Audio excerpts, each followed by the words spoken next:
võin tuua lihtsalt näite enda elust, et ma olen ka väga palju kodust ära, ma teen palju koolitusi, ma sõidan mööda Eestimaad ja ega seda aega ei teki, kui me seda aega lihtsalt ei võta.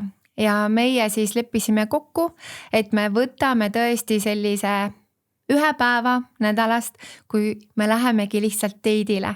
Sest kui me seda aega ei võta, siis päriselt seda juurde ei teki. Et võt see on selline nagu püha aeg, see on püha päev, mitte pühapäev, vaid ongi püha päev, kui sa oled ise enda ja oma kaaslase jaoks olemas. Sest ega elu lõpuks ei loe see, kui palju raha on meie pangakontol või kui suure karjääri me oleme ära teinud. Karjäär on ka muidugi väga oluline, aga lõpuks loeb ikkagi see, et missugused suhted on meil seal kodus, kes meid ootab ja millise kvaliteediga on see suhe. Aga kvaliteetset suhet me saame ainult luua läbi selle, et me panustame oma aega ja energiat sellesse suhtesse.